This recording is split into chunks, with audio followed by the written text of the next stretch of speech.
सभी लोग बोलिए उमापति महादेव की जय। श्री हनुमान जी महाराज की जय। श्री जगत गुरु गोस्वामी तुलसीदास जी महाराज की जय।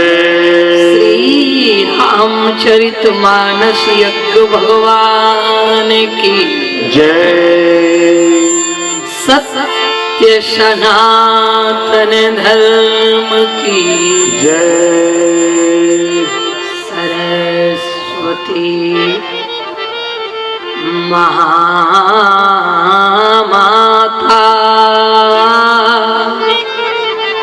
वीणा पुस्तक धारिणी हम शरणं मापुनोमि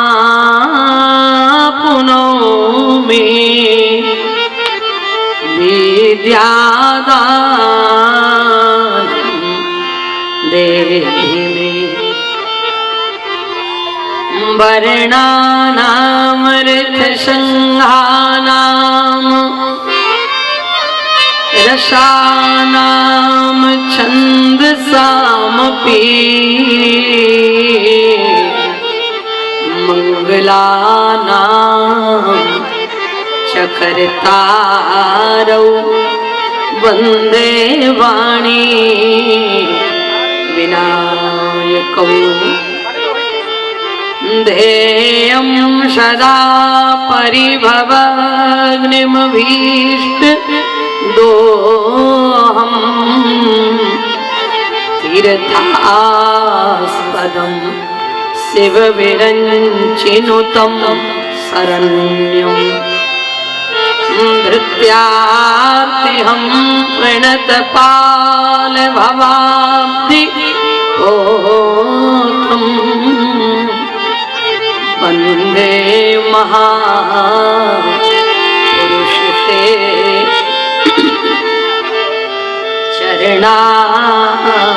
चरणारविन्दं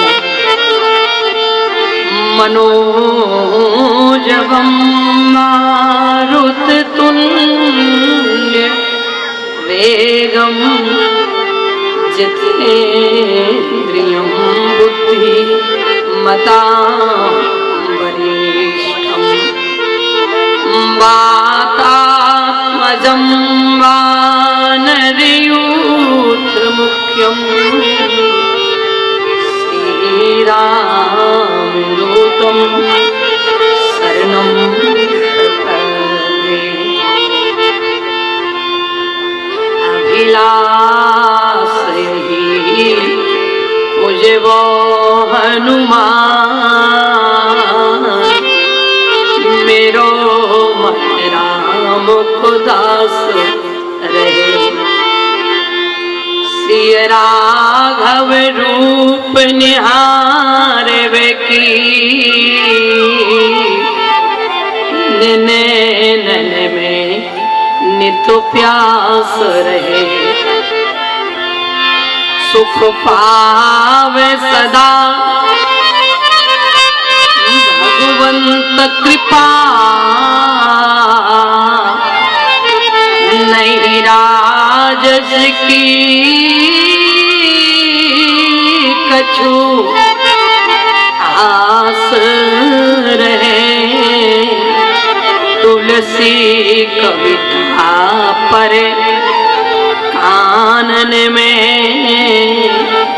जब लोया शरीर में श्वास रहे जब लोया शरीर में श्वास रहे गिराय रथ जल पीछ सम गिराय रथ जल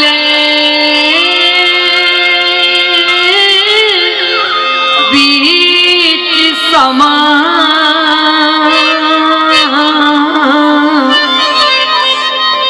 कहियत भिन्न न भिन्न कहूँ सीताराम पद जिनहि परम प्रिय। हे हनुमान विराजियो, हे हनुमान विराजियो, कथा होत तुआस, सखी सेवक तुम राम के, मैं चरणों की दास, मैं चरणों की दास। कागा सब तन खाइयो, कागा सब तन खाइयो भैया, चुन चुन खइयो मांस, बोले ना मत खाइयो, प्रभु दर्शन की आस, हरि मिलने की आस। बोलिए वृंदावन बिहारी लाल की जय। प्रातः स्मरणीय संगीत साहित्य के माध्यम से देश के विभिन्न महानगरों के विशाल मंचों को गौरवान्वित करने वाले, धर्म की ध्वजा को फहराने वाले पूज्य चरण श्री पंडित जी महाराज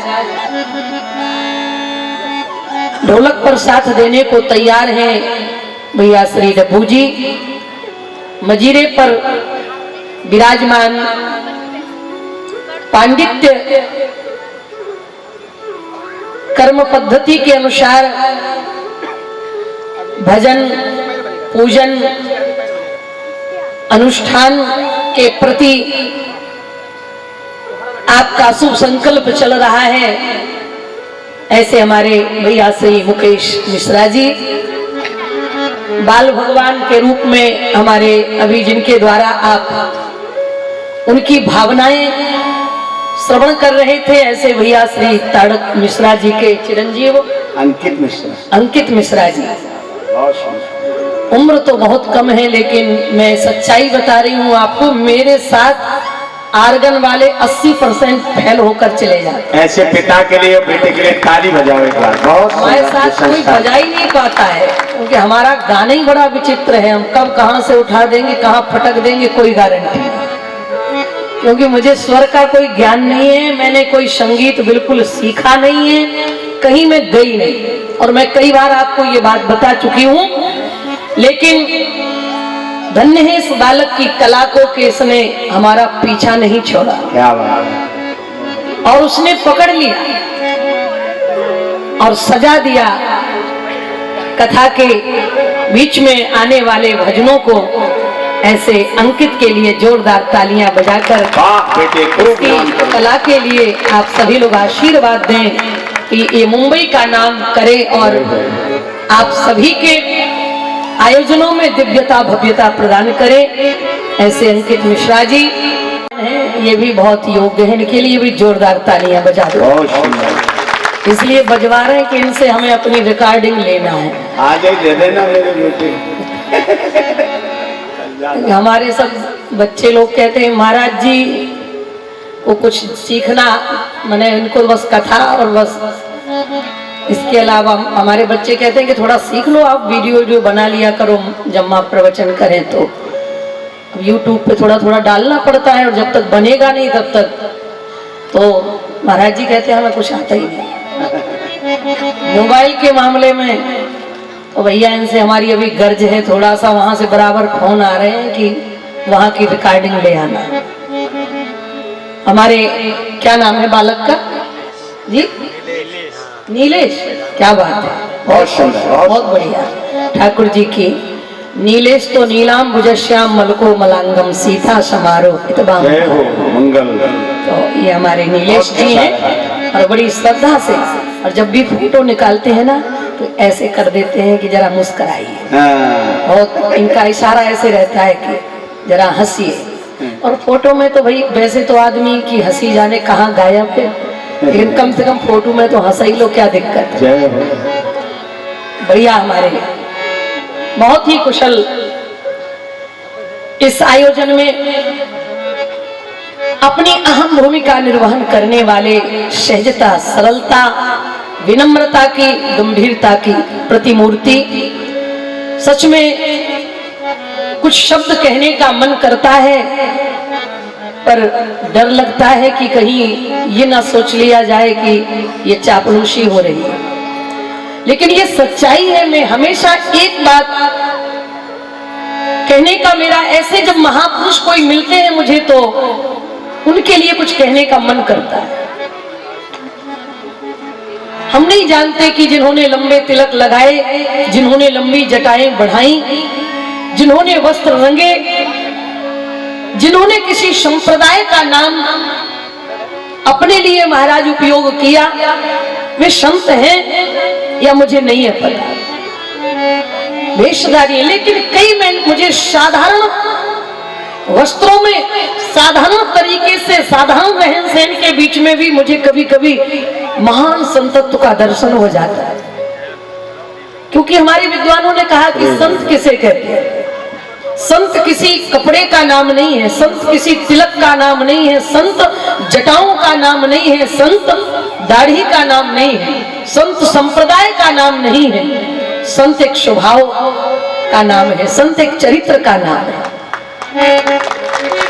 संत जैसी हमारी रहनी आ जाए तो हम आप में से भी आपके हृदय में बसने वाले संतत्व को मैं देख सकती हूं। संत किसे कहते हैं, सुनिए आपने लाइन लिखा है कि प्रेम जब अनंत हो गया, जिसके हृदय में सबके प्रति प्रेम अनंत हो। शिक्षा की व्यवस्था ठाकुर जी ने आपको प्रदान की, लेकिन आपकी ये विशेषता है कि यदि किसी के जीवन में अभाव है तो आप उसकी पढ़ाई रुकने नहीं देते। फीस भरो न भरो, पर प्रेम पूर्वक पढ़ो, तुम्हारी पढ़ाई में किसी भी प्रकार की कोई बाधा न आने पाए। ऐसी उदारता जिनके हृदय में भरी हुई है, उनके लिए मैं कह रही हूं कि प्रेम जब अनंत हो गया तो रोम रोम संत हो गया। प्रेम जब अनंत हो गया तो रोम रोम संत हो गया। देवालय हो गया शरीर, देवालय हो गया शरीर, हृदय तो महंत हो गया। प्रेम जब अनंत हो गया तो रोम रोम संत हो गया। देवालय हो गया शरीर, देवालय हो गया शरीर, हृदय तो महंत हो गया। प्रेम जब अनंत हो गया तो रोम रोम संत हो गया। तो रोम रोम संत हो गया, तो रोम रोम संत हो गया। हमारे यहाँ ऐसे स्वभाव वालों को विद्वानों ने संत, ऐसे महापुरुषों में संतत्व देखा है। ऐसे पंडित राम नारायण रामदीन शिक्षण सेवा संस्थान के डायरेक्टर आदरणीय सम्माननीय, हम लोगों के पास 12 साढ़े 12 बजे भी अगर उनको समय मिलता है तो रात्रि के 12:30 ऐसे आदरणीय, जिन्हें मैं चाचा कहकर संबोधन करती हूँ, श्री शिव कुमार मिश्रा जी, उतनी ही सेवा में संलग्न रहने वाले आदरणीय श्री मुन्ना मिश्रा जी, हमारे आदरणीय सम्माननीय श्रद्धेय, इस पंडाल में जब आप विराजमान होते हैं तो एक पंडाल की शोभा बढ़ती है। पंडाल गरिमामय होता है।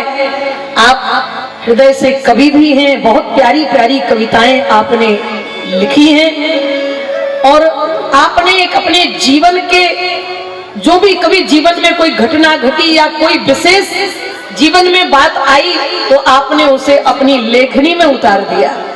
ऐसे आदरणीय सम्माननीय श्रद्धेय श्री पितातुल्य आयु वृद्ध ज्ञान वृद्ध श्री भवन चौबे जी, हमारे आदरणीय सम्माननीय जिनकी बड़ी ममता करुणा हमारे प्रति है, ऐसे हमारे मामा जी श्री उदयराज पांडे जी, इन सभी के लिए जोरदार तालियां बजाकर आप सभी लोग सम्मान करें। मैं आप सभी के श्री चरणों में प्रणाम करके आशीर्वाद की कामना करती हूँ। यहाँ सभी पांडित्य कर्म में लगे हुए हमारे सभी आचार्य यज्ञाचारी मानस मनीषी महानुभावों के हृदय में चरणों में बैठने वाले अपने ठाकुर जी को मैं प्रणाम करती हूँ। आज के मुख्य यजमान के रूप में आदरणीय श्री निशाकांत मिश्रा जी, हमारे भैया श्री शोभनाथ मिश्र जी, भैया श्री मुन्ना मिश्रा जी, जो नित्य प्रति सारथी बनकर हमें मंच से आवास तक और आवास से मंच तक ले आने में अपनी अहम भूमिका निर्वहन कर रहे हैं।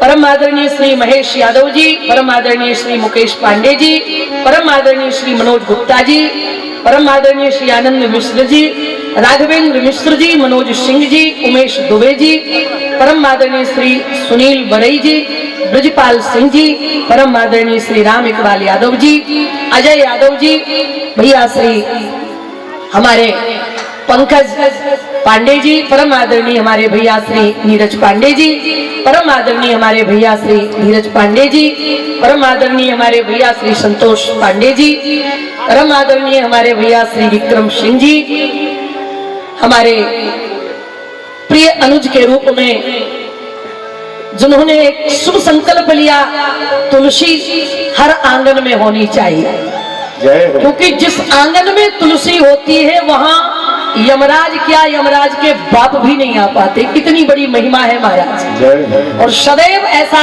वर्णन आता है, ऑक्सीजन प्रदान करने वाली यदि जो भी वास्तु दोष यदि हमारे घर में किसी भी प्रकार का है और यदि आंगन में तुलसी लगी हुई है तो हमारा वास्तु दोष मिट जाता है। और कहते हैं कि यदि संध्या कालीन वेला में, गोधूल बेला में यदि तुलसी के वृक्ष के नीचे घी का दीपक नित्य प्रति जलेगा, 12 महीने उनके घर में लक्ष्मी की कभी कमी नहीं होगी। ये शास्त्रों में प्रमाण मिलता है। और औषधि के रूप में यदि आपको सर्दी जुखाम खांसी यदि आ रही है, कहीं भी किसी भी प्रकार से जकड़न है, तो आप तुलसी का प्रयोग करें।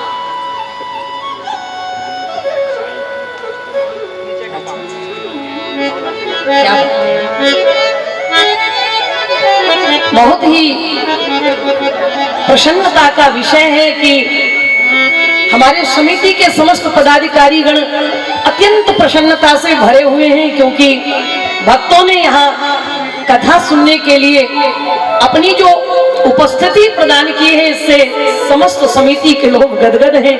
और फिर उनमें अगर कोई गणमान्य आ जाए तो फिर कहना ही क्या है। तो आज जिनका आगमन हुआ है राम कथा के पंडाल में, श्री हरि साईं धाम ट्रस्ट की संस्थापक श्रीमती पुष्पा जी महाराज, उनके लिए जोरदार कर्तन ध्वनि के साथ, क्योंकि हमारे यहाँ संतों का सम्मान करने की एक परंपरा है। इसका कुशल संचालन करते हैं आरपी मिश्र जी आदि जितने भी इस कथा में सुशोभित हो रहे हैं, चाहे वो राघवेंद्र मिश्र जी हो या हमारे परम आदरणीय भैया श्री विजय द्विवेदी जी, सपत्नीक नित्य प्रति हमारे गुप्ता जी नित्य प्रति अपनी सपत्नीक सहित यहाँ पर आकर के यहाँ की दिव्यता भव्यता वे सभी लोग जिनके द्वारा यह आयोजन सशक्त बनाया गया है, और सभी को आनंद के सागर में डुबकियां लगवाई जा रही हैं। इस आयोजन के समस्त पदाधिकारीगण जिनके नाम मैं स्मरण ना कर पाई हूँ, ऐसा मत सोचिएगा कि मेरे हृदय में आपका स्थान नहीं है। अत्यंत महाराज आप सभी स्थान रखने वाले, क्योंकि इन सब लोगों ने सामने बैठकर हमारे भैया श्री कालू राम जी सपत्नी पुणे से पधारे, हमारे आदरणीय श्री जिया जी वापी से पधारे, कितने लोग महाराज सुल्तानपुर लम्बुआ आदि जाने कहां से लोग यहाँ पर आकर के कथा श्रवण करने में अपनी भूमिका निर्वहन कर रहे हैं। मैं सभी के हृदयों में बैठे भगवान को प्रणाम करती हूँ। सभी श्रद्धालु सदगृहस्थ सज्जन वृंद, रचिया वंदनिया, भारत की आर्य देविया, भारत वाटिका के लिए हुए नवोदित होनहार पुस्तक कलवित सभी नन्ही मुन्ने बाल गोपाल। प्रचार हो गया है। मई में अगर कोरोना महाराज ने कृपा नहीं करी तो 2 मई से 8 मई तक राम कथा होगी।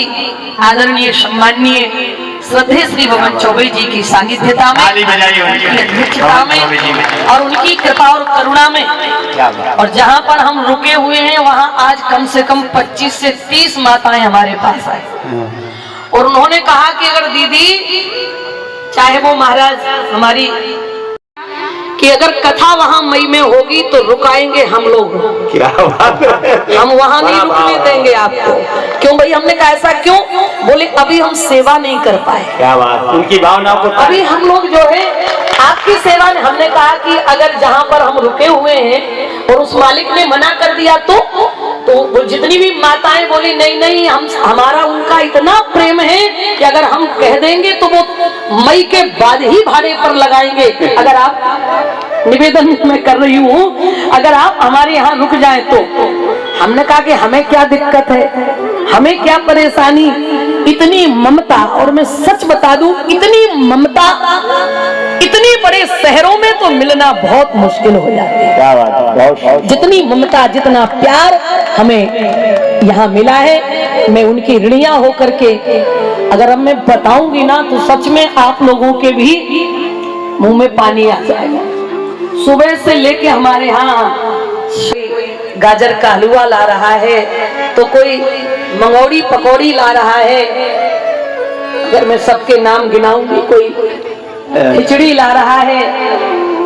ऐसे हमने कहा कि वो लाइन बिल्कुल सही हो गई। कारण क्या है?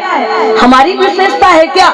हमारे लिए लोग ला रहे हैं? नहीं नहीं, हमारी जैसी साधारण महिलाएं दुनिया में घूम रही, कोई एक गिलास पूछने को नहीं मिलता महाराज। ये केवल यदि महिमा है तो राम नाम की महिमा है। विद्वान कहते हैं हम कहो आराम मिलेगा, सुबह नहीं तो शाम मिलेगा, वो खाने को बादाम मिलेगा। हमें तो मिल रहा है भैया। अब जो लोग ले रहे हैं अगर उन्हें नहीं मिल रहा है तो उनके लेने में कमी है, भगवान जाने। पहले दिन ही आदरणीय चाचा जी ने जाने क्या क्या लेकर के वहां रख दिया कि खूब खाओ, चकाचक खूब बांटो। क्या बात। और यहाँ तो प्रसाद बंटता ही है, लेकिन हमारे यहाँ भी खूब। हमारे महाराज जी तो अगर कोई बिना प्रसाद के चला जाता है तो उसके पीछे दौड़ के सड़क तक चले जाते। तेरा तुझको अर्पण क्या लागे मेरा। इस ममता के लिए, मैं इस सम्मान के लिए जब तक इस शरीर में सांस रहेगी तब तक ये ऋण मैं नहीं चुका सकती। ये मैं व्यासपीठ से कह रही हूँ आप सभी के हृदयों को। राम स्नेही जग जप राम, राम जप जय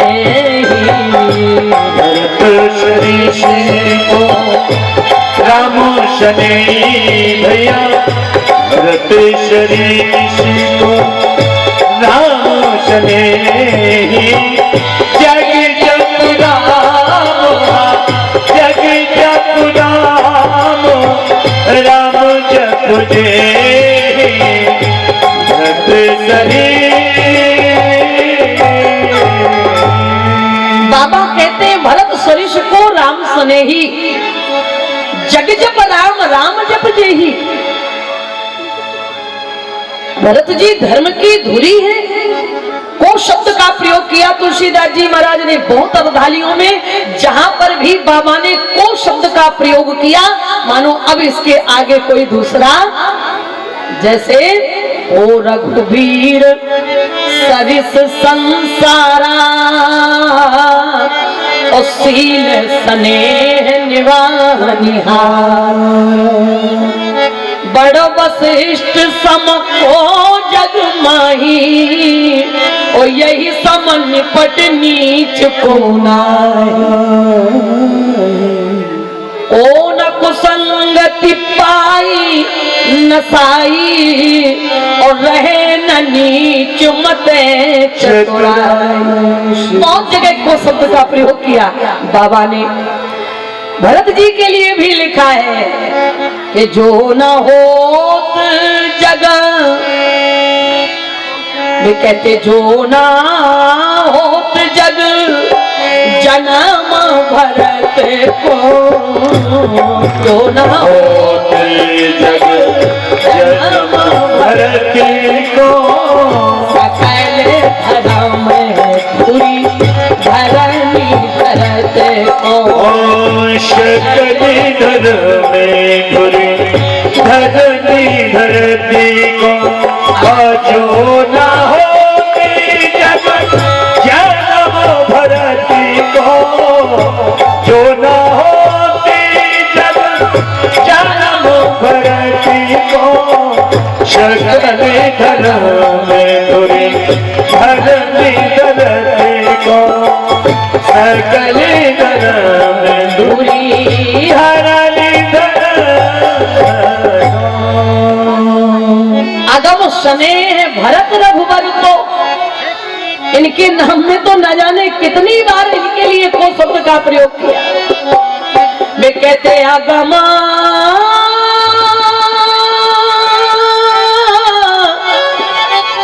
अरे अगम स्नेह भरत रघुबर को, जहाँ न जाए मन विधि हरि जहाँ विधि हरि अगम स्नेह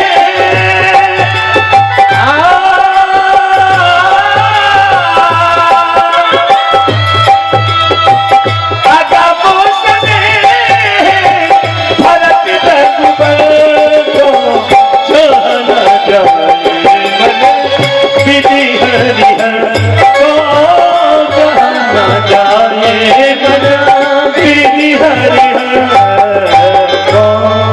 बाबा कहते हैं ऐसे भैया भरत जिनकी गाथा तुलसीदास जी महाराज ने, और विद्वान तो यही कहते हैं कि यदि रामचरितमानस में से, यदि रामचरितमानस में से भरत जी का चरित्र निकाल लिया जाए तो रामचरितमानस निष्प्राण हो जाएगा। अगर रामचरितमानस का भी कोई प्राण है तो वो भरत का चरित्र है। जय हो। और भगवान के भी यदि कोई प्राण है तो वो भरत है। भगवान श्री राम कहते हैं भरत प्राण प्रिय पावहि राजू और विधि सब विधि मोहि सन्मुख आजू। ऐसे भरत की सुंदर चर्चा तो अगाध है, पर मैं समय के अनुसार आपको चित्रकूट ले चलना चाहती हूँ, क्योंकि यदि मैं लंबी क्योंकि अयोध्या से यदि चित्रकूट तक पहुंचाने में पूरा समय निकल जाएगा, और यदि दोनों भाई न मिल पाए तो ना हमें चैन पड़ेगा और ना ही आपको चैन पड़ेगा। इसलिए भाइयों को मिला दिया जाए। खूब भरत जी को महाराज समझाया गया, बहुत आदेश मिला, लेकिन भरत जी ने किसी की भी एक ना माना। और भरत जी ने सुसंकल्प लिया कि हम भैया को मनाने के लिए जाएंगे। विद्वानों ने लिखा भरत चले जय हो चित्रकूट हो रामा, राम को मनाने भरत चले चित्रकूट हो रामा, राम को मनाने। भरत चले चित्रकूट रामा, राम को मनाने। भरत चले चित्रकूट हो रामा, राम को मनाने।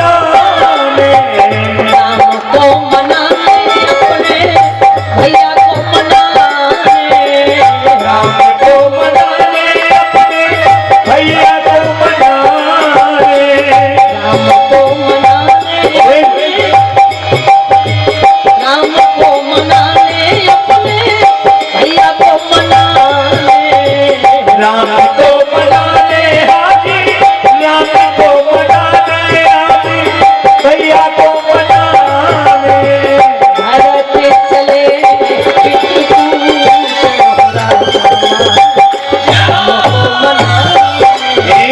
भरत चले चित्रकूट होना, राम को मनाने। कैसे चले श्री भरत जी? कहाँ ही सुसेवक बारही बारा, कहाँ ये सुसेवक, कहाँ ये सुसेवक, बारही बारा। ओही नाथ अस्य सुवारा, हो ये नाथ अस्य सुवारा। भरत जी पैदल चल रहे हैं अपने भैया को मनाने के लिए। जय हो। माताएं रथ में पालकी में बैठी हैं, गुरुदेव रथ में जा रहे हैं, गुरु माता रथ में बैठ करके जा रही हैं, लेकिन भरत जी पैदल चल रहे हैं। सेवकों ने बार बार निवेदन किया कि भैया भरत जी आप भी किसी रथ पर बैठ करके, यात्रा बड़ी लंबी है, नहीं चला जाएगा। भरत जी रोने लगे, कैसी बातें कर रहे हो भैया, इसी रास्ते से मेरे भैया तो बिना पद प्राण के गए। जब मेरे भैया यहाँ चल सकते हैं और क्या करूं, मेरा बस नहीं चल रहा है। श्री भरत जी ने कहा, ये भक्ति है भरत की, ये भरत का प्रेम है।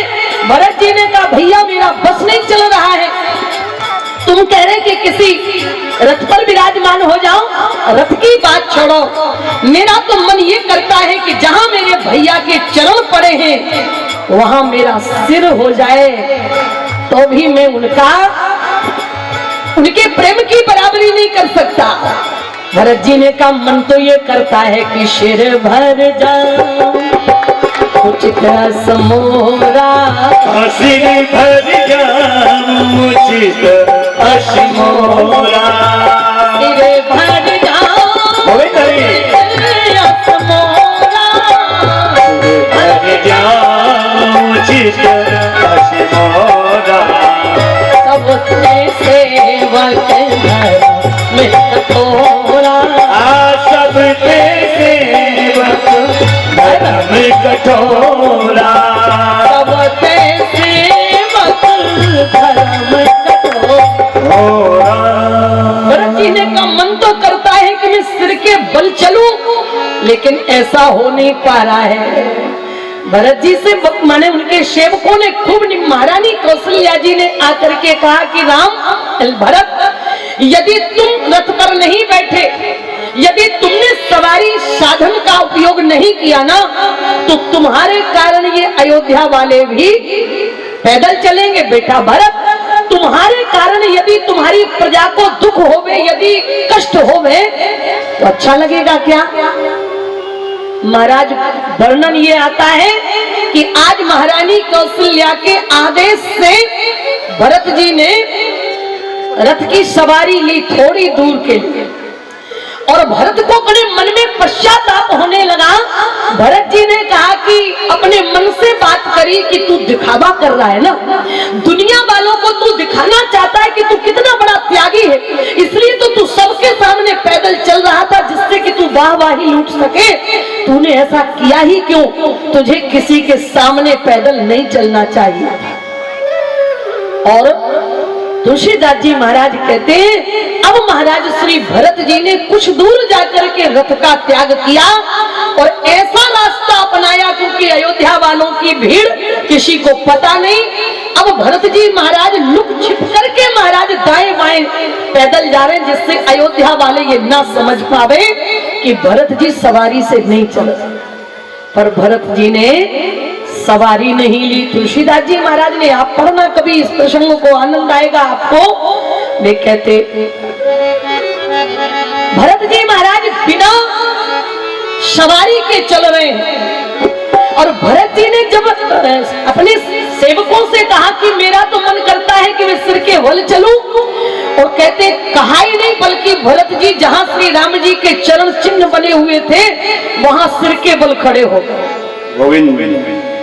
और बाबा ने कहा भारत चले चित्रकूट हो रामा, राम को मना भरत चले चित्रकूट हो रामा, राम को मनाने, राम को मनाने अपनी भाभी को मनाने, राम को मनाने अपनी भाभी को मनाने, राम को मनाने अपनी भाभी को मनाने, अपने भैया को मनाने भारत चले हमको मनाने। भरत चले चित्रकूट हो रामा, राम को मनाने, राम का धलकत पायल कैसे, जलेगा जलेगा पायल कज को सिरोस कल जैसे, पंकज को कल जैसे भारत चले राम को मनाने।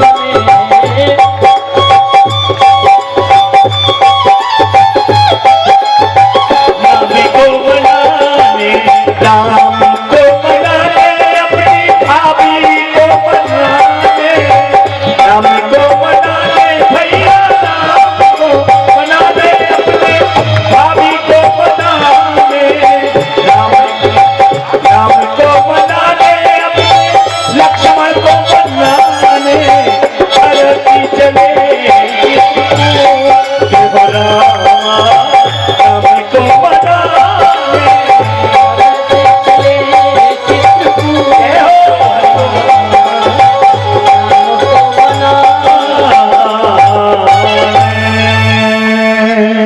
भरत जी पूरी अयोध्या के लोगों को लेकर के एक बात मैं इसमें एक बड़ी प्यारी कहना चाहती हूँ आपसे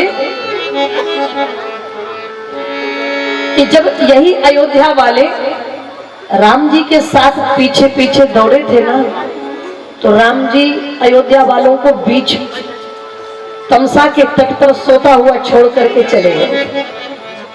सभी को मालूम है प्रथम वास तमसा भयऊ, राम जी का बोले प्रथम वास तमसा भयऊ, दूसर सुर सर तीर, नाय रहे जलपान करी सीय सहित प्रथम वास तमसा भयऊ। बहुत राम जी ने मना किया अयोध्या वालों को, लेकिन वे नहीं माने और भगवान का पीछा करते करते वे तमसा के तट तक आ गए। तो भगवान ने पहली रात्रि विश्राम तमसा के तट पर, तमसा नदी के तट पर किया। और जब भगवान ने विश्राम किया तो सभी अयोध्या वाले निश्चिंत होकर सो, और जब अयोध्या वाले सोए तो भगवान ने धीरे से सुमंत जी को जगाया। बोले काका जी, अगर पिता की आज्ञा का पालन करना है तो चलो हमारे साथ, नहीं तो इनके साथ हम तुम्हें भी सोता हुआ छोड़कर चले जाएंगे। सुमंत जी ने कहा नहीं नहीं नहीं मैं, और कहा कि काका जी ऐसा रथ चलाना है कि रथ के पहियों के निशान जमीन पर बनने नहीं चाहिए। मुझे पता है कि जब ये प्रातः काल जगेंगे तो जब रथ के पहियों के निशान ये देखेंगे तो फिर उन्हीं निशानों का आश्रय लेकर के ये फिर हमारे पीछे पीछे दौड़ेंगे। इसलिए तुम्हें ऐसा रथ चलाना है, खोज मार रथ हाँ कहू ताता, आने उपाय बनी नहीं बाता। और दूसरा कोई उपाय नहीं है, इसलिए ऐसा महाराज तुम्हें रथ चलाना है, ऐसे मार्ग पर लेकर के चलना है कि अयोध्या वाले निशान तक न पाने। क्यों? राम जी ने विचार किया कि अगर हम इन्हें लेकर के चले गए तो हमें तो जग कल्याण के लिए जाना है, हमें तो धर्म की स्थापना के लिए जाना करना है, लेकिन यदि ये हमारे पीछे पीछे चले गए तो इनका घर गृहस्थी जो है वो बर्बाद हो जाए। और भगवान कभी नहीं चाहते कि आप अपनी घर गृहस्थी, आप अपने बच्चों पर ध्यान न दें, आप अपने बिजनेस पर ध्यान न दें, आप अपने शरीर पर ध्यान न दें। ऐसा भगवान का कहीं भी कोई ऐसा आदेश अगर मिला हो तो आप मुझे बताओ। हमारे तुलसीदास जी महाराज ने भी लिखा है, वे कहते हैं करम प्रधान, अरे करम प्रधान विश्व परिरा, करम प्रधान विश्व परिरा, करम प्रधान विश्व परिरा, करम प्रधान विश्व परिरा, जो जस करई सो जस फल जा,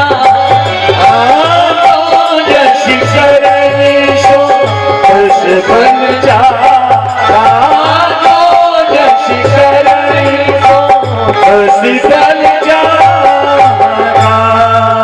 कर्म की प्रधानता है। गीता भी कहती है कर्मण्येवाधिकारस्ते मां फलेषु कदाचन। अंग्रेजी की भी यही कहावत है, वर्क इज वर्शिप। हमारे ग्रंथ ही नहीं, अगर आप और अन्य ग्रंथों में हमारे मुसलमान भाई कहते हैं हिम्मते मर्दे मुद्दे खुदा, हर बसर का फर्ज है तत्पर रहो तदबीर में, और वक्त आने पर मिलेगा जो लिखा तकदीर में। आप अपने कर्तव्य के प्रति सजग रहें। अगर आप अपने बच्चों को शिक्षा, दीक्षा, संस्कार यदि नहीं दे रहे, उनका लालन पालन ठीक नहीं कर रहे हैं, तो आप पाप कर रहे हैं, आप अधर्म कर रहे हैं। क्योंकि जिसे आपने जन्म दिया, जब जिम्मेवारी नहीं निभा सकते थे तो जन्म देने का अधिकार भी हमारा आपका नहीं था। गृहस्थी महाराज हमें चलाना, जो आश्रम परमात्मा ने सौंपा है, तो भगवान ने कहा इनके गृहस्थ आश्रम डगमगा जाएंगे, इसलिए भगवान ने सुमंत जी को जगाया। लक्ष्मण जी महाराज कहीं एकांत में पहरा देने के लिए खड़े हैं और जरा सी आहट मिली, लक्ष्मण जी दौड़े, भैया भैया। अरे राम जी ने कहा लक्ष्मण चुप, शोर नहीं मचाना है। कहा कहां जा रहे हो? कहा जल्दी चलना हो तो बैठो।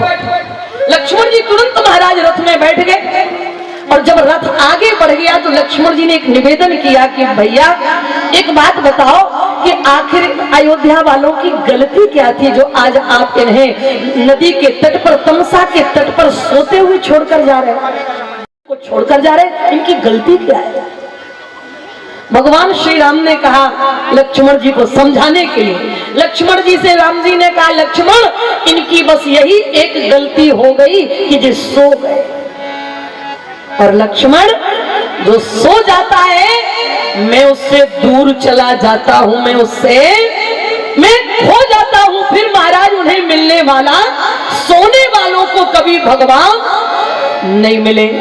इसलिए तो हमारे विद्वानों ने हम और आपको जगाया है कि उठ जाग मुसाफिर भोर भई, अब रहने कहाँ जो सोवत, उठ जागे मुसाफिर भोर भई, अब रहने कहाँ जो सोवत है, सोवत है, सोवत है, जो जागत है सो पावत है, जो सोवती है सो भोवती है, जो जागती है सो पावती है। उठ जागे मुसाफिर भोर भई, अब रहने कहाँ जो सोवती है, अब रहने कहाँ जो सोवती है। विद्वान तो यही कहते उठ जाग मुसाफिर भोर भई, अब रैन कहाँ जो। क्यों भाई 84 लाख योनियों में सोते सोते चले आ रहे, अगर इस शरीर में भी सो रहे हो तो हमसे बड़ा महाराज पागल दुनिया में दूसरा कोई नहीं हो सकता। अच्छा, सोना और जागना किसे कहते हैं? भगवान को भूलना ही सोना है, और भगवान को याद करना ही जागना है।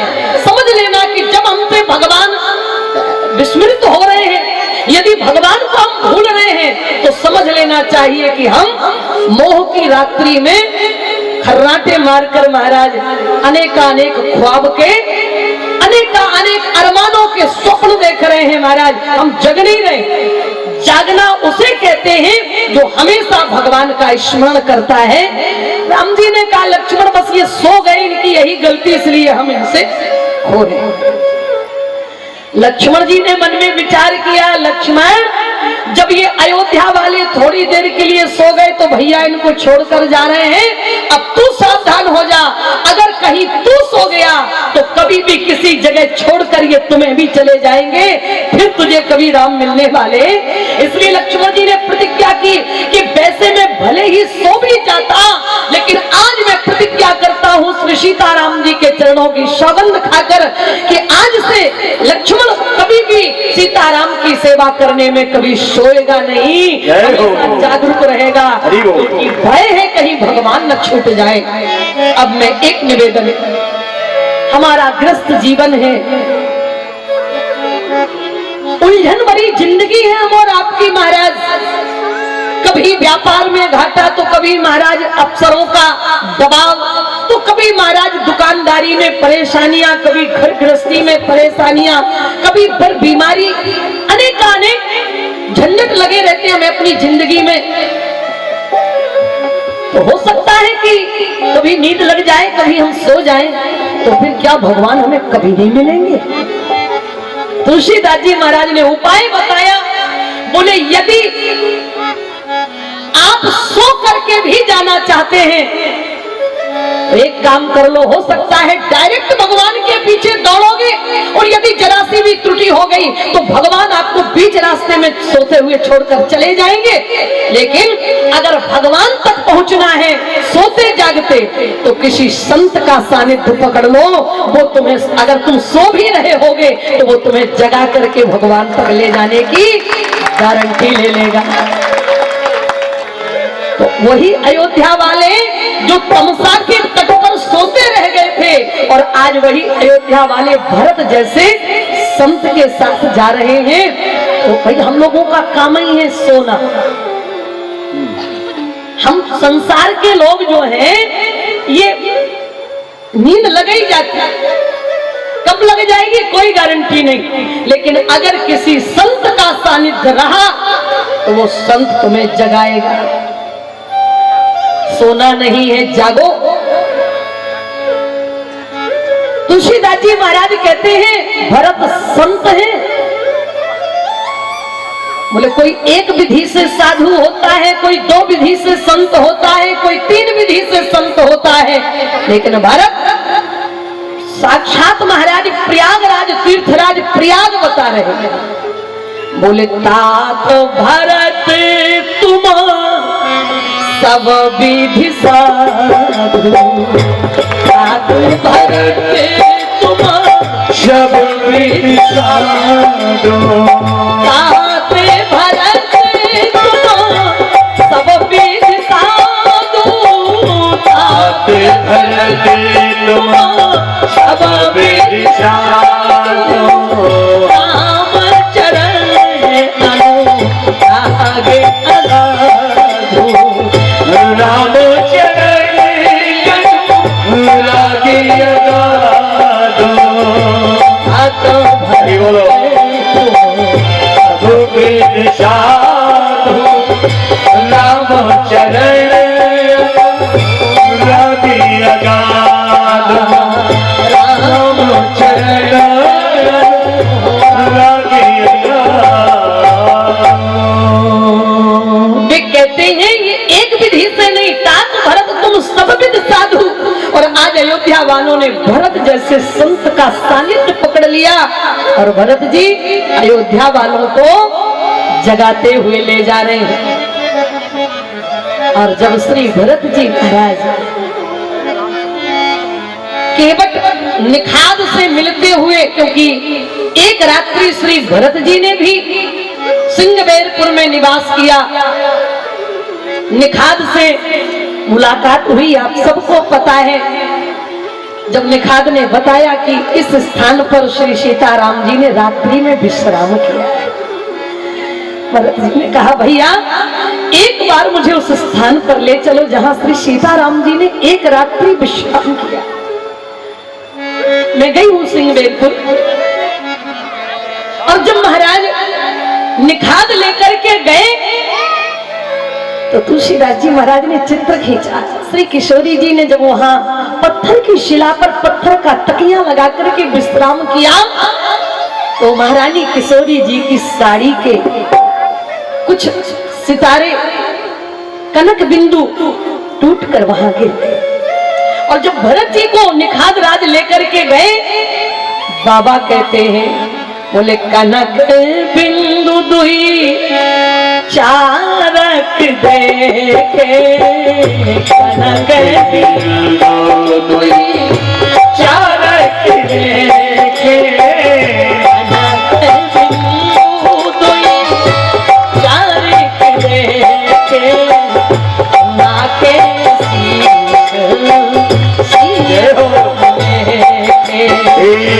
राखे शीश सिय शमले के, कनक बिंदु दुई चारक देखे भैया, कनक बिंदु दुई चारक देखे, राखे शीश सिय शमले के, राखे शीश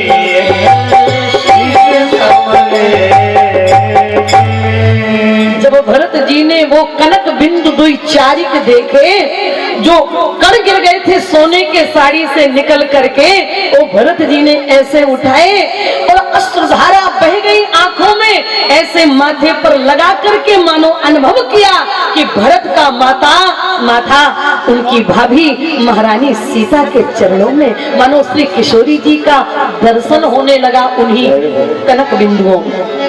ये भरत की दृष्टि है। भरत जी की तो वो दृष्टि है कि जब कोल भीलों ने बताया कि इस रास्ते से सीताराम जी गए हैं, इसी रास्ते से, और कहते जब धूल में श्री राम जी के पद चिन्ह बने हुए देखे तो भरत जी महाराज ने उस धूली को उठा लिया और माथे से लगाया, आंखों से लगाया और छाती से लगाया। किसी ने कहा कि ये 3 जगह क्यों लगा रहे हैं भरत जी धूली वहां की? बोले इसलिए। तुलसीदास जी महाराज बोले तुम इसे धूली मान रहे हो, लेकिन भरत जी की दृष्टि में ये धूली नहीं है। बोले फिर? बोले रज सिर धरी, ऐसे रज को उठाया माथे से लगाया। बोले रज सिर धरी नैन लावई, बोले रघुबर मिलन सरिस सुख पावई। ऐसा लग रहा है कि जब धूली माथे से लगाते हैं तो अनुभव होता है कि राम जी के चरणों में माथा पड़ गया, और जब आंखों में लगाते हैं तो लगता है कि श्री सीताराम जी का दर्शन हो रहा है, और जब छाती से लगाते हैं तो लगता है कि सीताराम जी ने अपनी बाहों में भर के दुलार करना प्रारंभ कर दिया। ये भरत की दृष्टि। श्री महाराज भरद्वाज जी के यहाँ स्नान किया। श्री भरत जी ने तीर्थराज प्रयाग में गंगा और यमुना में सरस्वती का आता पता नहीं, और इसीलिए विद्वान कहते हैं कि तभी से सरस्वती यहाँ 3 धाराएं हैं। आप सभी को मालूम है क्योंकि सब लगभग 80% उसी क्षेत्र के लोग हैं। तो महाराज कहते हैं कि 3 नदियों का संगम है वो, गंगा जमुना और सरस्वती। लेकिन गंगा और जमुना तो आपको दिखाई देंगी, लेकिन कभी किसी को सरस्वती दिखाई दी वहां पे? विलुप्त है। और ये क्यों हो गई विलुप्त? बोले तभी से हो गई जब से भरत जी चित्रकूट के महाराज तीर्थराज प्रयाग में त्रिवेणी पर आए। बोले क्यों? बोले महारानी सरस्वती जी ने विचार किया कि सभी को मालूम है कि मंथरा की बुद्धि को फेरने वाली सरस्वती है, तो ध्यान आया सरस्वती को कि यदि भरत की दृष्टि मेरे ऊपर पड़ गई और लक्ष्मण के छोटे भाई लघु भ्राता श्री शत्रुघ्न जी, और जब मंथरा को देखा शत्रुघ्न जी ने तो महाराज उसकी चोटी पकड़ करके पटक दिया और महाराज हुमक के उसके कुबर में जोर से लात मारी और लगे घसीटन धरी धरी झोटी। महारानी सरस्वती जी ने कहा कि अगर कहीं हम दिखाई दे गए तो कहीं सजा हमें भी ना मिलने लग जाए, इसलिए सरस्वती उन दोनों नदियों के बीच में विलुप्त हो गई, उनका दर्शन वहां नहीं हुआ। तीन नदियों का संगम। भरद्वाज जी से आशीर्वाद लिया श्री महाराज भरत जी ने और यात्रा मंगलमय आगे की। तुलसीदास जी महाराज चित्र खींच रहे हैं।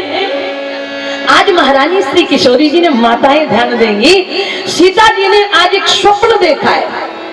स्वप्न देखा है कि भरत जी आ रहे हैं अयोध्या वालों के। अच्छा, रामचरितमानस में जो स्वप्न हुए हैं ना, वो बिल्कुल सही हुए। जो भी स्वप्न हुए, हम लोगों के स्वप्न तो बड़े विचित्र होते हैं महाराज। हम लोगों के सपनों का कोई अता पता नहीं। एक सज्जन तो कथा में बैठे थे और नींद आ गई। नींद आई तो स्वप्न आ गया। उनकी कपड़े की दुकान थी। अगर कोई कपड़े वाले हो तो बुरा नहीं मानना, मैं यहाँ की बात नहीं कर रही। वो महाराज उनकी कपड़े की दुकान, कथा में बैठे और नींद आ गई, और नींद आई तो कथा में स्वप्न भी आ गया। स्वप्न क्या आया कि मैं अपनी कपड़े की दुकान में बैठा हूँ और ग्राहक आया है, वो उधार लेने की, थोड़ी जान पहचान वाले होंगे, कोई उधार की बात कर रहे थे। बोले जैसे ही फसल आएगी, धान आएगा, गेहूं आएगा तो मैं आपका सब कुछ चुकता कर दूंगा, लेकिन अभी इस समय उधार कपड़ा चाहिए। बोले कोई बात नहीं, तुम तो हमारे बड़े प्रेमी हो, अरे तुम तो हमारे जान पहचान के, कोई बात नहीं। बैठे थे कथा में और चलाने लगे दुकान।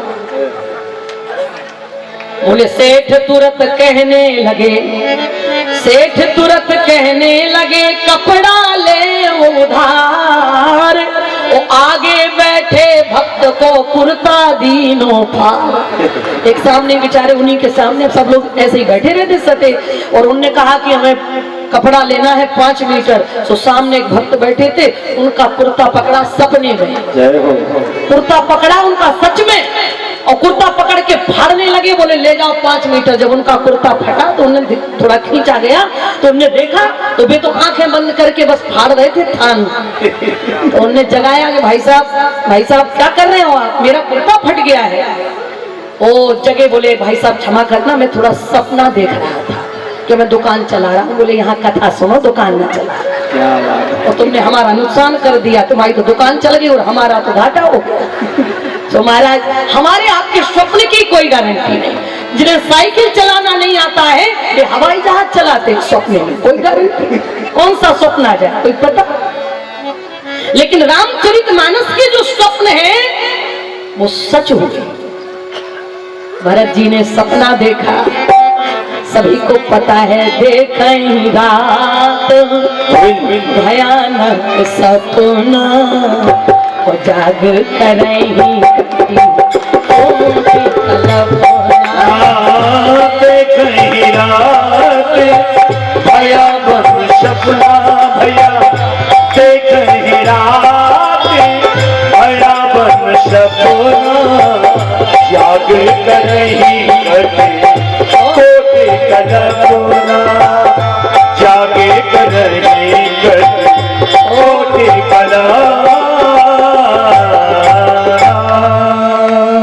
भरत जी ने स्वप्न देखा, देख ही रात भयानक सपना। बोलो सपना सच हुआ कि नहीं हुआ। और सपना किसने देखा रामचरितमानस में, लंका की एक राक्षसी ने सपना देखा। वो राक्षसियों को बता रही है कि हमने एक सपना देखा है और गारंटी है कि वो सपना सच होने वाला है, केवल 4 दिन लगेंगे। लंकनी महारानी त्रिष्ठा ने कहा मैंने सपना देखा है। बोले क्या देखा। बोले सपने बानर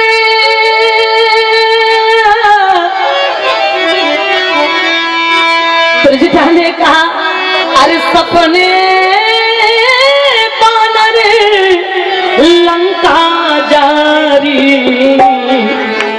और जातु धान से ना सब मारी जात धान से ना सब मारी सपने पानी लगा जानी जात धान से ना सब मारी भैया जात धान से ना सब मारी।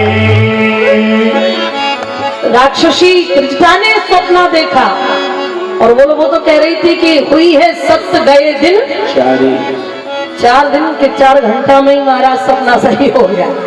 सबको मालूम है हनुमान जी तो ये कहा है हमसे चलते समय कि बहु प्रकार सीते ही समझायो कही बल बिरह बेग तुम आयो।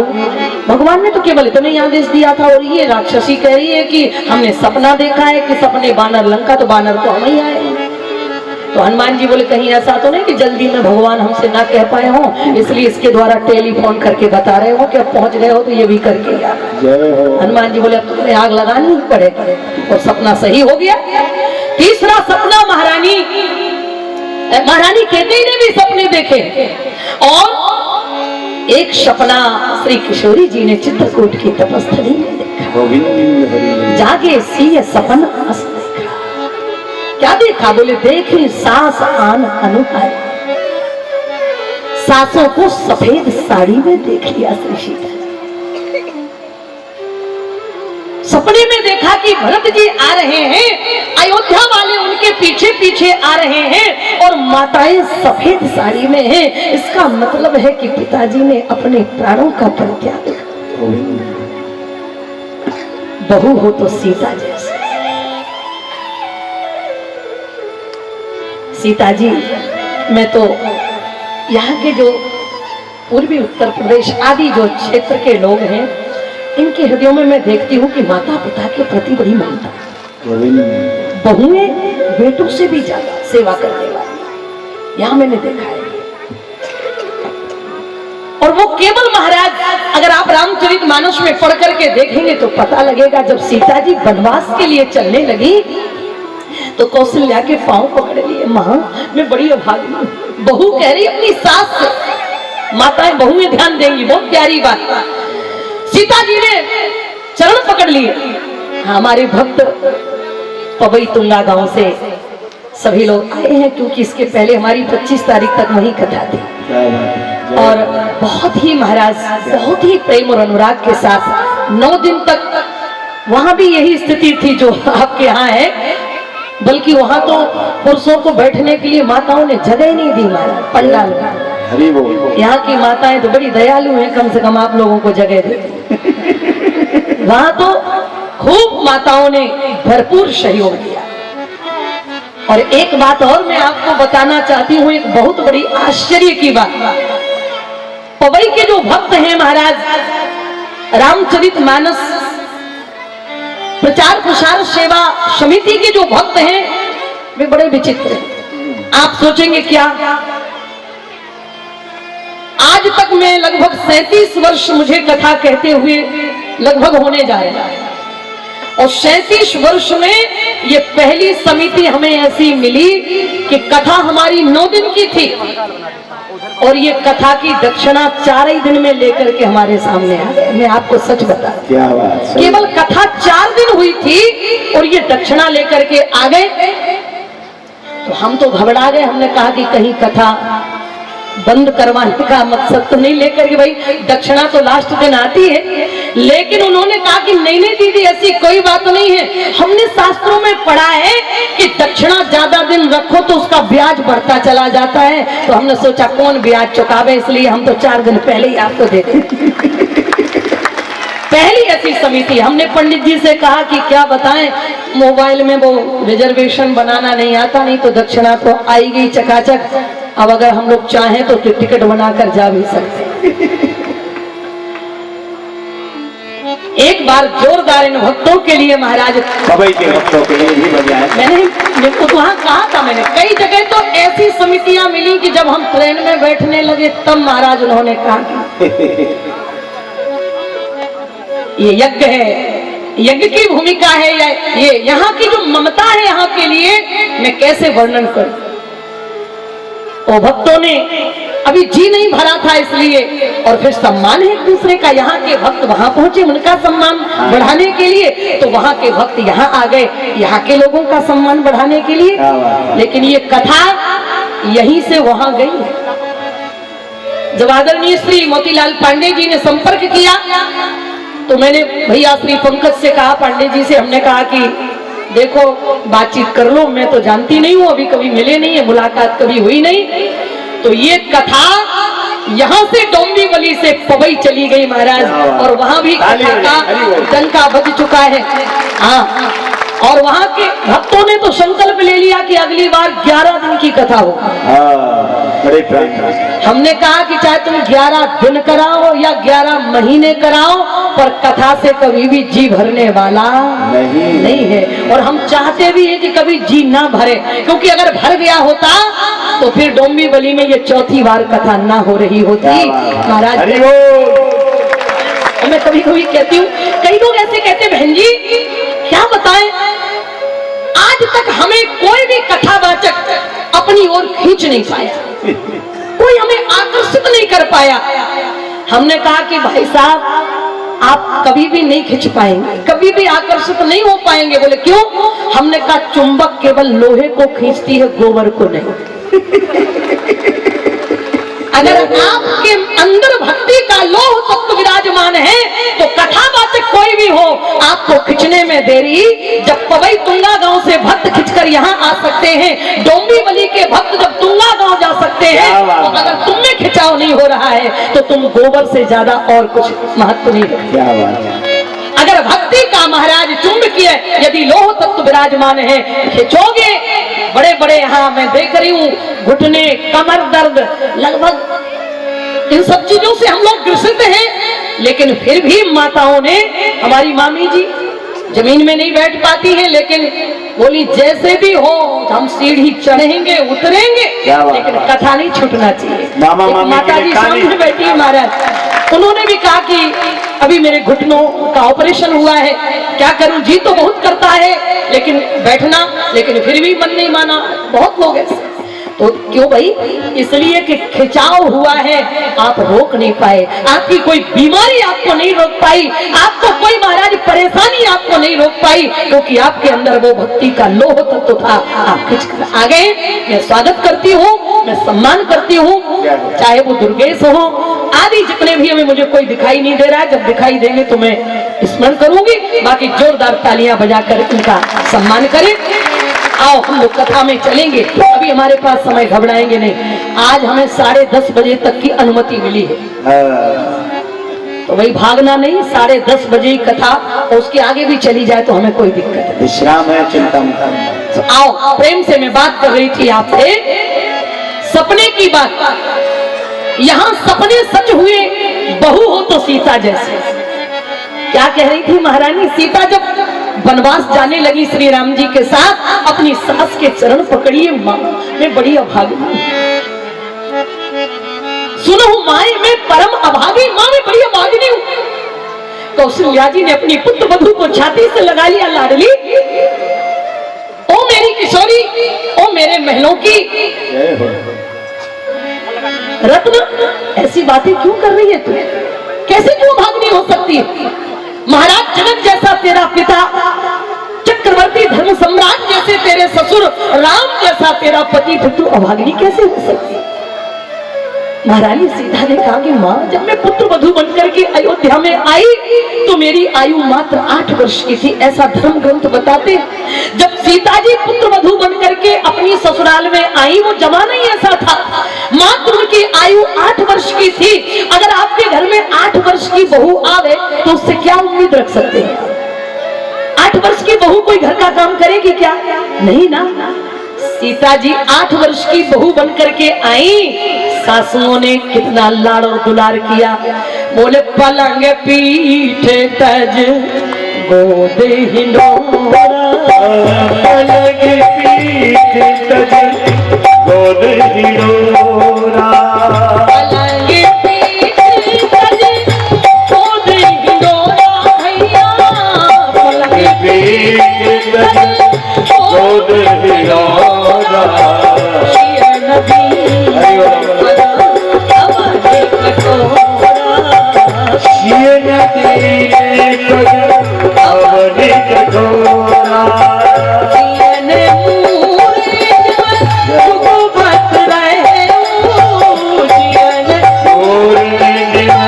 जुगबत रहे दीप बाते नहीं तारन कहे दीप बाती नहीं कारण कहो दीप बात नहीं कारण कहो महारानी सीता की सासों ने कैसे रखा? पलंग पीठ तज गोद हिलोरा। या तो बहुओं को पलंग पे बिठा के रखा, तो अगर पलंग से नीचे उतरना चाहती तो गोद में ले लिया। आहा, बहुएं तो फूल ही नहीं समा रही। अगर हमें पहले पता चल जाता तो अब हम रामचरितमानस पढ़कर सुनाएंगे। अपनी की सांस भी नहीं लेने देती, लेकिन कब नहीं रखने दिया? जब सीता जी 8 वर्ष की, और जब अभी महारानी सीता राम जी के साथ वनवास में जा रही हैं। कितने वर्ष हो चुके हैं? 12 वर्ष। सीता जी को अयोध्या में आए हुए 12 वर्ष हो गए। तो 8 और 12 20 साल। और अब महारानी किशोरी जी की जो आयु है वो 20 साल की। तो सीता जी रोने लगी, मां जब मैं बहू बनकर आई तब मैं छोटी बिटिया थी, मैं कुछ ना कर सकी। आपने मुझे इतना लाड़ दुलार दिया, आपने मेरी सेवा की, और अब जब मैं सेवा के लायक गई, 20 साल की बेटी अगर बहू बन करके आवे तो उससे सेवा की उम्मीद, पर 8 वर्ष की बहू आवे तो उससे क्या उम्मीद? आजकल की बहुएं कहती कि देखो कौशल्या जी अपनी बहू को गोदी में लेकर के घुमा करती थी। तो हमने कहा इसलिए घुमा करती थी क्योंकि बहू 8 साल की थी, ज्यादा से ज्यादा 10-15 किलो की, 20 किलो की होगी। अब आजकल 28 साल की बहू आ रही महाराज, 60 किलो का वजन। अगर सास बेचारी गोदी में लेगी तो उसकी कमर नहीं टूट जाएगी? कैसे लेगी? उस समय तो बहू की आयु 8 वर्ष की, इसलिए गोद में ले लिया सासू ने, खूब संभाला। लेकिन जब बहू 20 साल की हुई तो जरा बहू की भावनाएं देखो। हमने अपने बेटे को महाराज पढ़ाया लिखाया, लालन पालन किया, मलमूत्र किया, उसका एक उम्मीद थी कि मेरी बहू आएगी सेवा करेगी। और अगर बहू छोड़कर जा रही हो तो उसका कर्तव्य क्या है?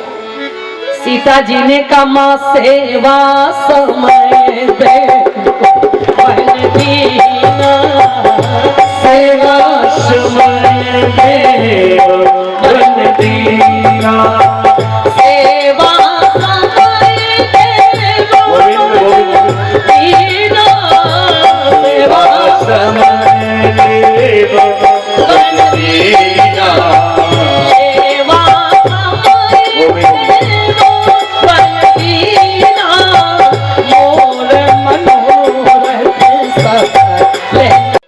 लेकिन महारानी सीता ने एक शब्द भी महाराज लिख करके अपने मायके नहीं भेजा कि पिताजी तुमने कितने अरमानों से मेरा लालन पालन किया था।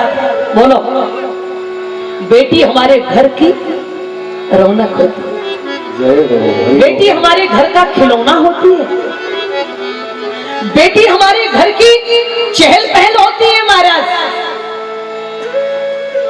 और माता पिता जब बेटी के विवाह की तैयारी करते हैं तो केवल एक ही उम्मीद माता पिता के मन में होती है कि मैं जिस घर में अपनी बेटी को भेजूं उस घर में मेरी बिटिया को भरपूर दुलार मिले, भरपूर सम्मान मिले। क्योंकि बेटियां माता पिता का अरमान होती है। मेरी बेटी महारानी खुद महाराज संकीर्णता में माता पिता रह लेते हैं, खुद अपना अभाव, बेटी है विवाह के लिए इसलिए मकान नहीं बना रहे, बेटी है विवाह के लिए इसलिए हम कोई धंधा नहीं करना चाहते, पैसा नहीं लगाना चाहते हैं।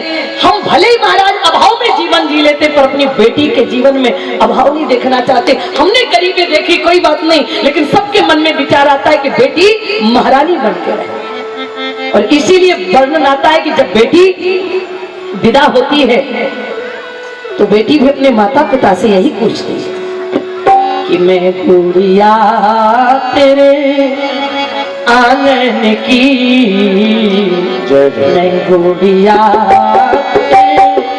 आंगन की मैं गुड़िया तेरे आंगन की पापा मैं बिटिया तेरे आंगन की आज हुई मैं अपने आज हुई मैं अपने साजन की मैं गुड़िया तेरे आंगन की मैं गुड़िया तेरे आंगन की। जब माँ से गले लिपटती है बेटी तो कितना त्याग है बेटी के जीवन में। पूरे जीवन मेरे पापा मेरा घर मेरा ये मेरा कमरा मेरा सामान मेरा सब कुछ मेरा मेरा करती और जो मंडप के नीचे एक बार कन्यादान कर दिया जाता तो सदा के लिए पराई हो जाती सब कुछ छूट जाता। फिर भी उसके मन का त्याग और धैर्य देखो अपनी माँ के बहते हुए आंसुओं को पहुंचती है। अभी मेरे पड़ोस में एक बेटी की विदा हुई और उनकी माँ जब मेरे घर आई तो बोली कि मेरी बिटिया रोती जा रही थी और मेरी बहन से कह रही थी कि माँ का ध्यान रखना पापा का ध्यान रखना। बेटी जाती है ससुराल पर उसे मायके की कितनी चिंता लगी रहती है और अपने माता पिता को कभी बेटी दुखी नहीं देखना चाहती। लिखा है बेटी ने रो करके अपनी माँ के खुद रो रही है। कितना बड़ा गम है। माता पिता छूट रहे हैं मायका छूट रहा है परिवार छूट रहा है स्वतंत्रता छूट रही है महाराज साधारण नहीं है। फिर भी मत रो रे माता क्यों रोती है बेटी पराया धन होती है। मत रो रे माता क्यों रोती है बेटी पराया धन होती है। किसी ने कहा इतनी कठोर को कहाँ होती है आखिर वो तो माँ होती है। इतनी कठोर वो कहाँ होती है आखिर वो तो माँ होती है। प्रतिमा करुणा कंदन की मैं गुड़िया तेरे आंगन की माता मैं बिटिया तेरे आंगन की। आज धरी अपने साजन की मैं बिटिया तेरे आंगन की पापा मैं बचिया तेरे आंगन की। और जब पिता को किसी कोने में क्योंकि माँ तो फिर भी कठोर दिल की होती है क्योंकि वो विदा होकर के आई है उसे पता है कि मेरी माँ ने अपनी छाती पर वज्र रख करके मुझे विदा किया है इसलिए मेरा धर्म है कि मैं अपनी बेटी को विदा करूं। लेकिन पिता इतना कोमल हृदय का और बेटी से इतना ज्वाइंट होता है बाप का कि महाराज पिता के अंदर वो हिम्मत नहीं होती अपनी बेटी को विदा करने की। वो जब तक कन्यादान होता है भले मंडप के नीचे दिखाई दे जाए लेकिन जैसे ही बेटी की विदाई का समय होता है तो बाप किसी कोने में छिप करके महाराज रोता है बेटी का सामना नहीं कर पाता। लेकिन फिर भी बेटी की नजरें आंखें ढूंढती हैं कि मेरा पिता कहाँ है और जब उसकी दृष्टि पड़ती है लिपट जाता है। बाबुल माँ को धीरे बनाओ बोलो मुझे बाबुल माँ को धैर्य बनाओ रो रो करे मुझे बोला। पिता ने अपनी बहती हुए महाराज आंसुओं भर भराई हुई आंखों और रोते हुए कंठ से निवेदन किया बेटी से छाती से बेटी एक प्रार्थना है इन आंसुओं की कीमत तुझे चुकती है। जिस घर जाना बेटी स्वर्ग बनाना दो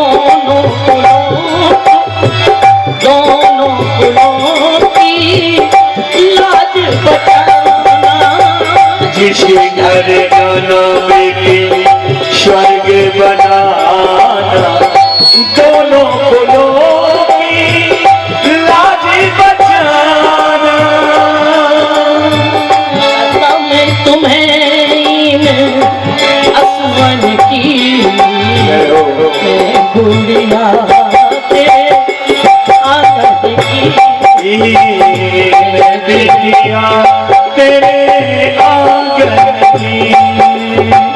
पिता ने धैर्य बढ़ाया, अपनी बेटी के आंखों के आंसुओं को देख करके एक अरमान संजोए हैं बाप ने। बेटी, मैंने जो घर तेरे लिए चुना है, तू चिंता मत करना। तेरे ससुर पिता सास तेरी माता, छोटा देवर तेरा लघु भ्राता। ससुर पिता सास तेरी माता, छोटा देवर तेरा लघु भ्राता। अपने सास ससुर में अपने जन्मदाता माता पिता का दर्शन करना, और जो छोटे देवर हैं उन्हें भाइयों की दृष्टि से देखना। और ससुर पिता सब सास तेरी माता, छोटा देवर तेरा लघु भ्राता। ननद सहेली तेरे बचपन की गुड़िया तेरे आंगन की। बाबा बिटिया तेरे आंगन की।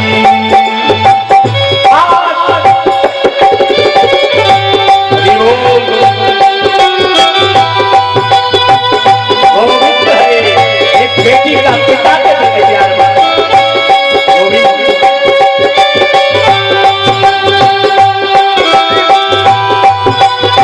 हरि बोल। अंतिम लाइन बड़ी प्यारी। विद्वान ने चित्र खींचा, बेटी की विदाई कितनी भारी होती है परिवार वालों के लिए।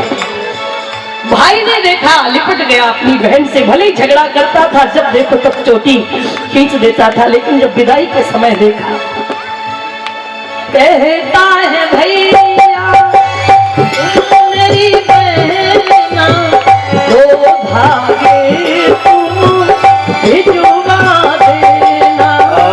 कहता है भैया सुनो मेरी बहना, तो भागे तुम भिजवा देना। बहन ने कहा कि एक बात कान खोल करके सुन ले, कोई भी राखी का त्योहार चूकना नहीं चाहिए, जैसे भी हो पर तुझे आना पड़े। कहती है बहना सुनो मेरे भैया, आज हम के कभी कृष्ण कन्हैया। कहती है बहना सुनो मेरे भैया, आज हम बन के कभी कृष्ण कन्हैया। ऋतु आए जब सावन की, और तू आए जब सावन की, बेटिया तेरे आंगन की। पापा मैं चिड़िया तेरे आंगन की। आज भाई मैं अपने साजन की। बेटिया तेरे आंगन की। पापा मैं बिटिया तेरे आंगन की। मैं बचिया तेरे आंगन के। इतने बड़े वैभवशाली राजा की पुत्र वधू बन करके जा रही हूँ, और ससुराल में क्या मिला? क्या मिला सीता जी को? क्या इतने दुख हमें मिल सकते हैं क्या? अभी महाराज कुछ ही समय तो हुआ था, सास ने 14 वर्ष का वनवास दे दिया, और 14 वर्षों तक यदि आज की बिटिया होती तो चिट्ठी लिख देती, नहीं रहना चाहती यहाँ पे पापा, और माँ भी कहती कि बेटा चिंता मत करो, पापा कुछ टाइम नहीं है, तू चली आ और बाद में फिर मैं देख लूंगी। कई तो महाराज ऐसी कह देती, बोले अगर उनकी खटिया खड़ी ना करवा दी तो फिर अनेक बात। पर महारानी श्री सीता जी ने एक बार भी शिकायत अपने ससुराल वालों की मायके वालों से नहीं करी। अगर कभी करी हो तो बता देना रामचरितमानस। और सीता ने कभी भी ससुराल में रहकर अपने मायके की चिंता नहीं करी। आज सीता चित्रकूट में कुटिया में रह रही है, महाराज बनवासी देश में रह रही है। वर्णन तो ये आता है कि जब महाराज जनक जी चित्रकूट में मिलने के लिए आए तो देखा कि एक बनवासनी बड़ी सुकोमला, बहुत ही सुकोमला कोई बनवासनी, कोई तपस्विनी मंदाकिनी से घड़ा भर करके अपने सिर पर रखना चाहती है लेकिन उठा नहीं पा रही है। सो महाराज जनक जी आए, कहा बेटी अरे देवी मैं सहयोग करता हूँ। और जब सीता जी ने अपने पिता की आवाज सुनी तो सीता जी ने घूंघट डाल लिया कि अगर पिता ने इस स्थिति में देख लिया तो मेरे पिता को कितना दुख। सीता जी ने आभास नहीं होने दिया कि ये तपस्विनी कोई और नहीं है तो तुम्हारी बेटी सीता है जिसने पलन पीठ तज गोद हिनोरा। आज वो मंदाकिनी से घड़ा भरकर माथे पे नहीं रख पाए। महाराज जनक जी ने तपस्विनी समझकर, कोई बनवास बन देवी समझ करके घड़ा उठा सहयोग कर, कोई और नहीं था वो सीता। आज की बेटी होती तो लिपट कर कितनी शिकायतें कर देती। तुलसीदास जी महाराज ने चित्र खींचा। आज महारानी सीता जी ने जब यह स्वप्न देखा कि सासें सफेद वस्त्रों में, इसका मतलब है कि ससुर जी ने शरीर का त्याग कर दिया। किशोरी जी जब बाहर निकल करके आई तो क्या देखा, भगवान क्या कर। बाबा ने लिखा है घर कमल धरू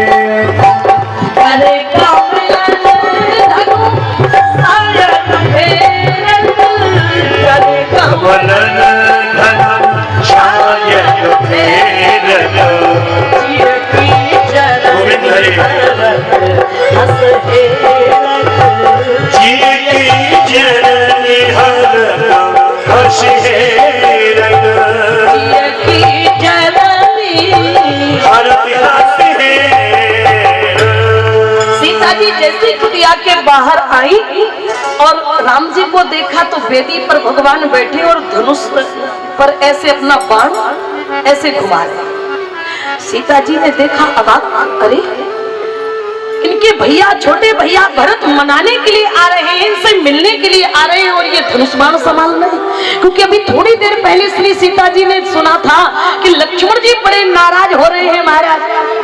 भरत ने समझ क्या रखा है, कुटिल कुबंध कुअवसर ताकि जान राम वनवास एकाकी। हम लोगों को वनवास में अकेला समझ करके महाराज ये कटक कटोर करके आ रहे हैं। तो क्या समझ रहे हैं भरत जी, अरे भाई क्यों नहीं अभिमान हो जाएगा। लक्ष्मण जी ने ऐसी खरी खोटी सुनाई भरत जी के बारे में। राम जी ने शांति का, लक्ष्मण तुम कैसी बातें कर रहे हो भरत के बारे में, इस तरह की बातें। हाँ बोले किसी को भी राजमद भरत ही होई न राजमद, विधि हरि हर पद पाई। और कबहू की कांजी सीख रनी क्षीर सिंधु प्रसाद। राम जी ने कहा लक्ष्मण मेरा भरत ऐसा नहीं है, ये तुम कैसी बातें कर रहे हो। अभी अभी बड़ा भाई महाराज गर्मी दिखा रहा था, जो सत्संकर करे सहाई तोरण मारो। कहते महाराज मैं दोनों भाइयों को सम्रांगण में अकेला ही मारने में सक्षम हूँ, चाहे भले ही उनके साथ शंकर जी क्यों ना आ जावे तो भी मैं छोड़ने वाला नहीं। और जब सीता जी बाहर आई, अभी तो लक्ष्मण जी इतनी बड़ी बड़ी बातें, और यहाँ देखा तो बड़ा भैया धनुष और बाण संभाल रहा है।